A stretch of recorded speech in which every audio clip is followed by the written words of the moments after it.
Mm. Today, we're diving into dairy with Alan Bjerga.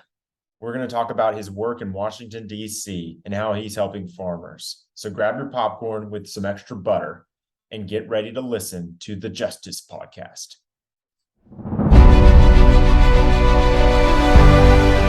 Everybody wants to talk, but nobody wants to listen. So here's my petition. Instead of division, let's make our mission to change the system. Learn how the world works. Learn how we can act.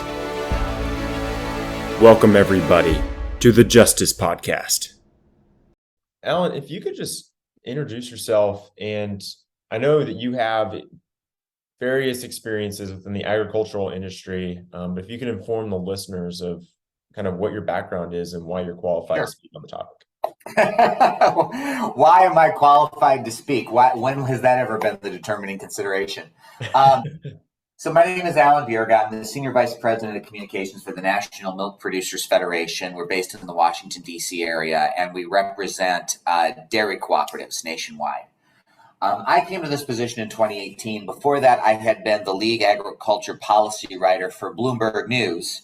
I've been in Washington for about 20 years, but I grew up on a sheep farm in northern Minnesota. My family literally bought their land from a dairy farmer, and we were surrounded by the cows. So it's fun to have a homecoming while in Washington, D.C., and it's great to be representing folks who provide such an important product that is, it's evident in 94% of U.S. refrigerators, and despite what some of the plant-based people will tell you, remains pretty essential to the diets of the vast majority of Americans.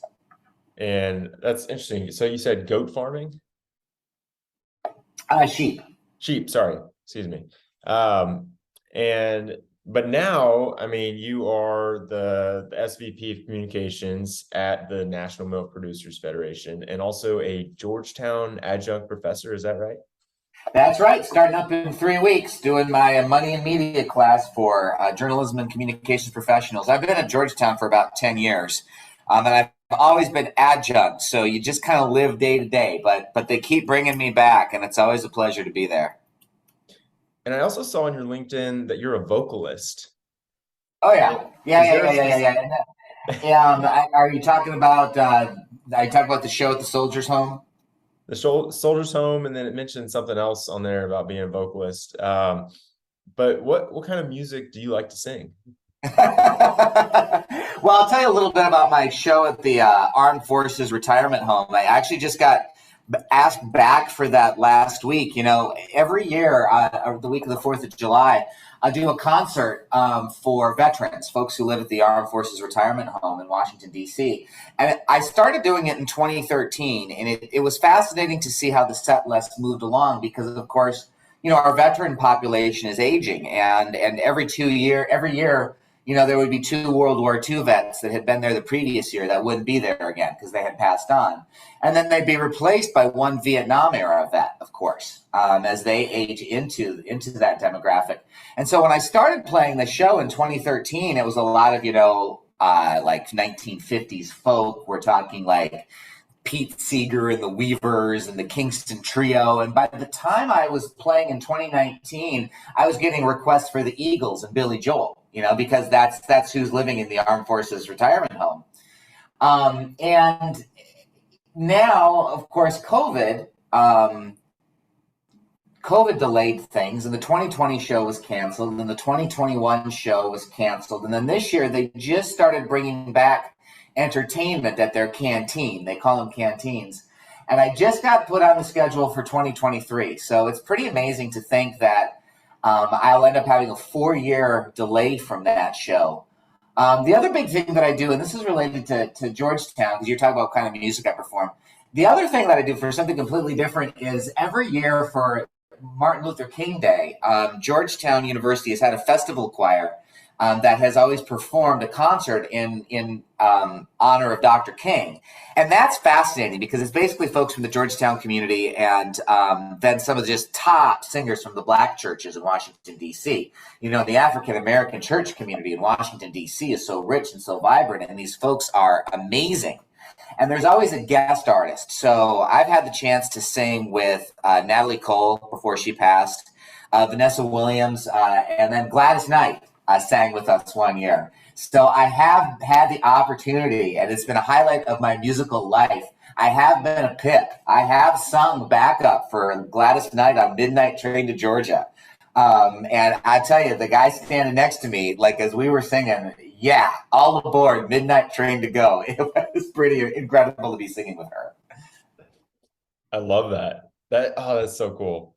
So, but bringing it back to farming. Right, back to farming. Hey, but I hey, everybody eats, right? Yeah, exactly. So the Farm Bill, my understanding is it has three components. It's kind of like farming regulation, subsidies, kind of farming component, and then the environmental protections, and then there's the SNAP or the food stamps component. Is that right? The Farm Bill is a pretty comprehensive piece of legislation. I mean, it touches the life of everybody in the United States and arguably the world when you take a look at the impact of U.S. agriculture. I've been parts of farm bills. I think the first one I covered in Washington was the one that was written in 2002. And of course, growing up on a farm, I was affected by farm bills my whole life. It's divided into what are called titles. And there's, the nutrition title, and there'll be the energy title. And the big one is always the commodity title, which are, the farm support programs that you always hear about. And so depending on, which party is in control of government and what the emphasis is on legislation in a particular year, there'll be different sort of proportion of attention. But, it touches everything from energy and environment and conservation to, nutrition programs, as you mentioned, the SNAP program. It's very comprehensive, and it's a big piece of legislation. And we're just kind of getting into the first stages of it right now. But I mean, to give you an idea of how significant it is, for people who spend their careers in Washington in agriculture, nobody ever talks about how many years they've been doing this. They talk about how many farm bills. Like, I've been here for 5 farm bills, and they're like, wow, that's pretty good. Or I've been here for 8 farm bills, and people are like, whoa, you're like the highest veteran of this whole process. I guess 202, I would be like, let me count here. I got 02, 08, 14, 18. So I guess this would be Farm Bill number 5 for me. So I guess I'm starting to get perilously close to the gray hairs. But yeah, I have been a veteran of this process, been to this rodeo more than once. And so within the Farm Bill that's coming up for the 2023 Farm Bill, where would you say you're bearish and bullish? And what I mean by that is, what concerns you about what might be added? And then where are you thinking this is really going to benefit people? That's an interesting question. Dairy has always been kind of a quirky commodity in terms of its support programs because it's kind of not like everything else. It's a major commodity, which in a sense puts it in the same category as corn, wheat, soybeans, the big program crops that you see supported from the government. But it's a perishable commodity in a way that those aren't. You can't just put fluid milk and sit it in a warehouse, and as long as it stays dry, you're okay. So in that sense, it has more in common with, your fruits and vegetables programs and such, but they're much more niche in terms of their financial impact, the size of the industry, et cetera. And so dairy has always kind of had its own category of support programs, and that's always made dairy one of the more complicated parts of the Farm Bill. Probably, a highlight of that complication was in 2014, where you really saw dairy become the last thing that was decided in the Farm Bill. You saw this switch in the dairy support system to sort of a more insurance-based disaster assistance program. It was called the Margin Protection Program. And the idea was as farmers could sort of buy into protection against fluctuations in what's called the margin. The margin is basically the price you get for your milk minus what your feed costs are, because that's your main revenue and that's your main cost. And you could insure yourself at a certain level, and you could insure yourself at a point where, you could help ensure the survivability of your operation. It didn't work. in 2014. Farmers really didn't sign on it. The margins really weren't meaningful. A lot of farms really didn't feel like they were getting the support that was justified by their payment. And so there was an effort to fix that in the 2018 Farm Bill. The good news is the 2018 Farm Bill, which is the current one we're living under, did a much better job. It's now called the Dairy Margin Coverage Program. It's more meaningful coverage for producers. It can cover a little bit more of the production itself. For folks who are using it, it seems to be working very well. So I'm bullish in the sense that I think DMC is likely to be preserved in this Farm Bill, and I think there'll be some very strong arguments for it to be enhanced in certain ways. You know, DMC is designed to protect smaller to medium-sized farms. I think there's a good shot that the definition of what a smaller and medium-sized farm could be updated to sort of reflect what such a farm is these days, which frankly is producing more milk than it used to be before. So that's one thing to look at. The other thing is that there's always sort of this base level of production in the past that these programs are based on for a farm. Like, you know, you produce the X amount of milk in X year. This is how much you can enroll in the program. Congress has made efforts in recent years to do some updates on that. I think there's a good chance that those updates will be furthered in the next Farm Bill, so farmers have more up-to-date information that better reflects what they're actually producing for this program. One thing you have to keep in mind, though, is that the pot of money in the farm program is only so much, right? I mean, you can't just give everyone what they want. And some of the biggest issues in a Farm Bill are about, you know, going back to that commodity title, each commodity has its own asks and it has its own thing. And with dairy, you're really looking for effective risk management for farmers in every region and every size. Because these farms are still family farms predominantly, no matter what the operation is.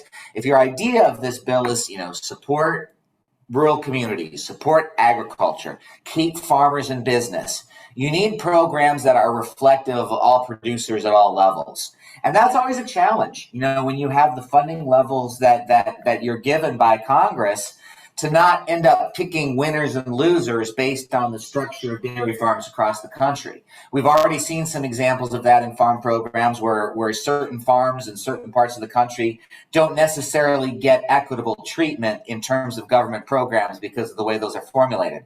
That's going to be uphill in the next Farm Bill, but I think we can make a strong case. And I think, you know, dairy is, by historical terms, pretty united, and when dairy is united as a community, you know, it tends to get some things done. So we're going to work at it.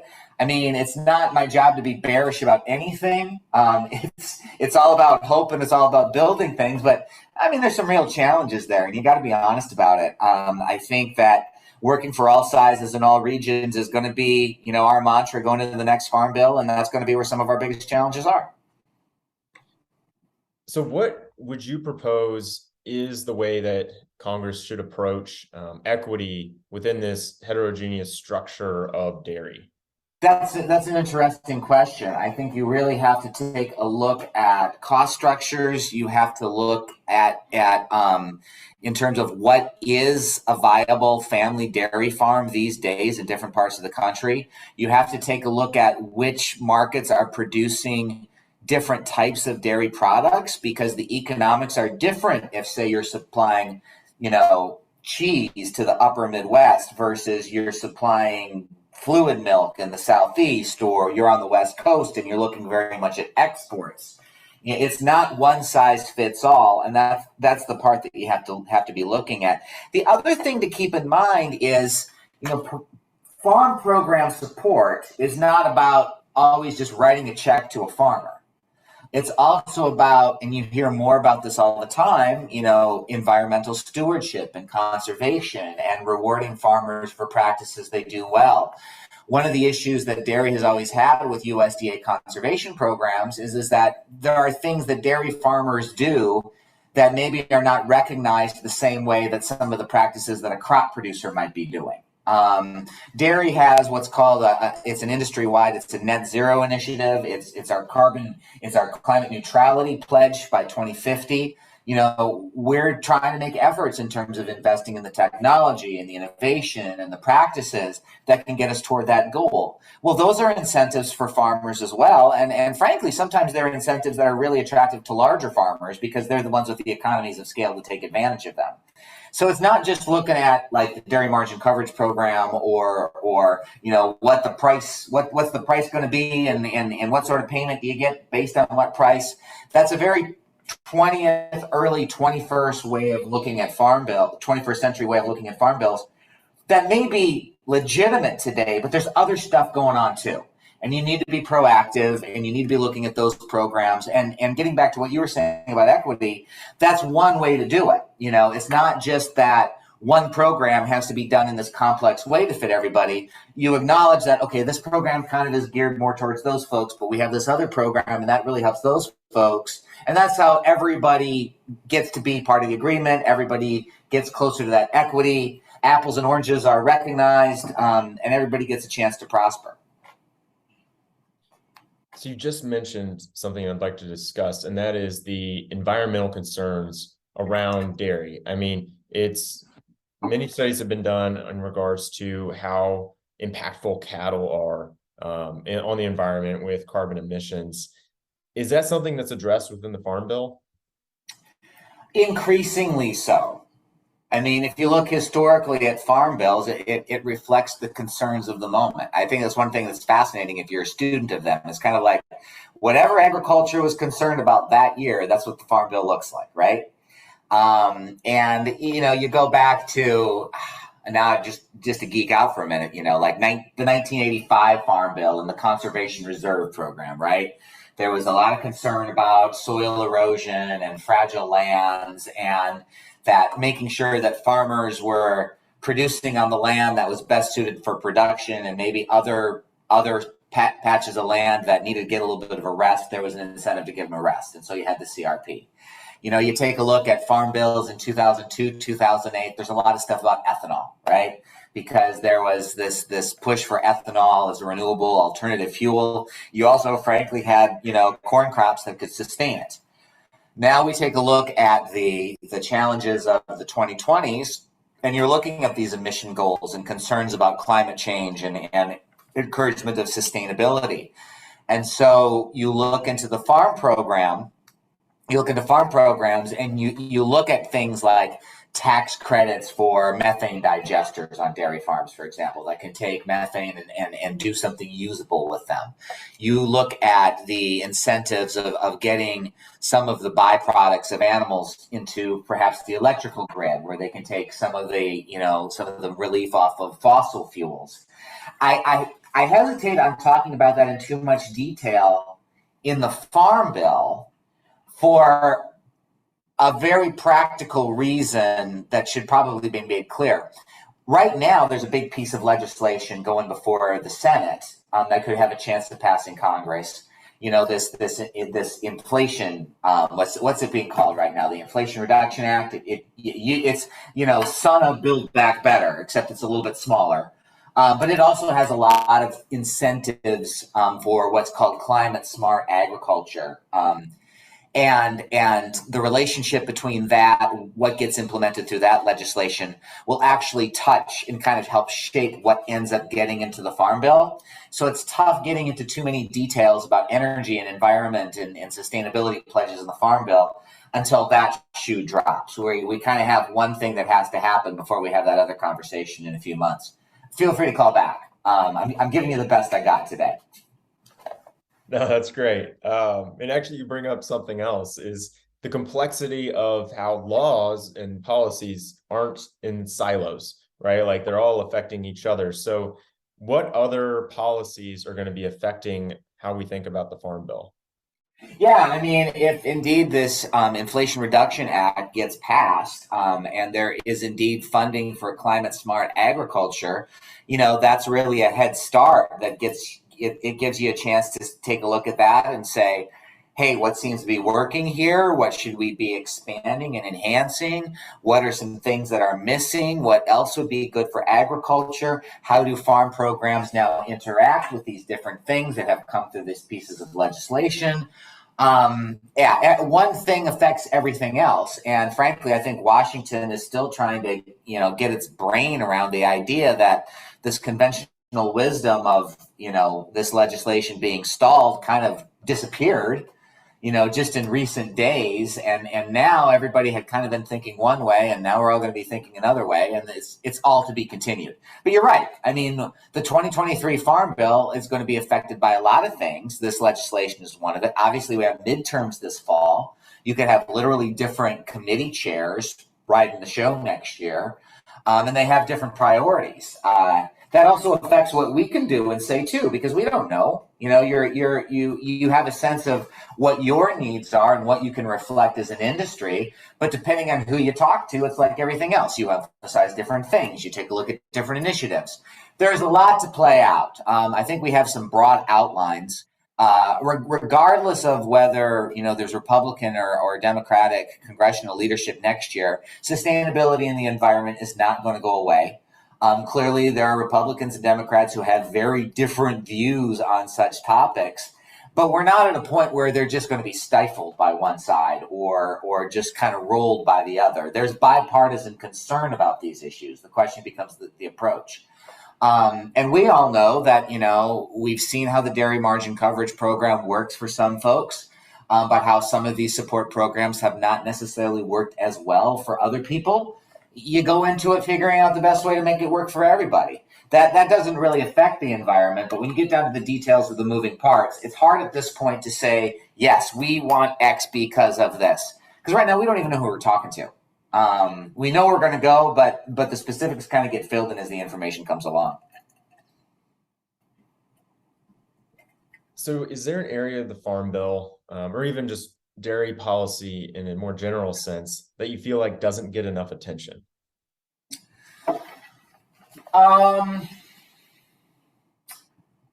Well, I think more attention, more of the right attention could come to our sustainability work. It's not that it doesn't get attention. Oh, you see attention paid to it. Because you see the activist groups and they start putting, they start putting animal agriculture as part of the issue in terms of climate change. And, I think dairy, I can't speak for other sectors of animal agriculture, but I know that dairy has a very good story to tell that I'm sure is shared among other aspects of the animal agriculture system. But, we do have our net zero pledge. We do have opportunities to create some very regenerative life cycles on farms where the animals are actually consuming feed and inputs that frankly it wouldn't be planted in strawberries and it wouldn't be necessarily turned into tall grassland. It's land that has a use, and that land is for animal agriculture. Dairy produces emissions, there's no doubt about that. So do you and I. And I think, we like to think we have usefulness too, right? I think the cows probably have use. And what their use is, they're providing some really nutritious products that provide animal protein and nourish families and nourish communities worldwide. It's estimated that there's 1 billion people involved in dairy somehow around the world. Especially you get into developing nations in the Horn of Africa, and you get to places where the cow is the family wealth. This is something that matters for this planet. And because of that, and because we have sustainability concerns, you have to figure out a way to make it work. And we think we can. And we think we're doing innovative things that are helping make it work. And you don't see a lot about that, right? You just see, you hear these stories about, this contribution to climate change. I look at some of that stuff and I'm wondering how much of that stuff is coming from folks paid by the oil industry. I mean, come on, let's take a look at transportation versus agriculture. You want to take a look at the contributors to the planet?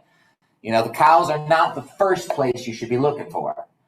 But we do think that we are part of the solution. We would like more attention toward being part of the solution. We do get attention, but I think it's disproportionately talking about how we're part of the problem. And I don't necessarily think that is the most accurate perception you can have of this industry. Well, Alan, I think that is kind of the last question I had, unless you had any other thoughts you'd like to share. Well, my biggest problem is I talk too much, and I start rattling, and there's a good risk at that somebody's going to jump in and say, "Aha, you said that. Let's go along there." But I appreciate that you seized on parts where I may have been semi-coherent and perceptive, and we were able to have this conversation. Awesome. Well, before we break, I would love to share the dad joke of the day, if you will. I got a few of them too. I'm sure you do. And you may have heard this one before, but what do you get from a pampered cow? Oh, wow. I haven't heard this one. No. Spoiled milk. Ooh, that's a good one. That's a good one. I may have to steal that one at the dinner table this evening. Thank you. I'll be washing you down with a big glass of whole milk. Okay. All right. Alan, thank you so much again for your time. It was great having you. Pleasure. Thank you. This isn't financial, legal, or medical advice, but we do discuss how we might invest our resources for a healthier society. If you'd like to learn more about today's topic and other public policy issues, check out the website, thejusticepodcast.com.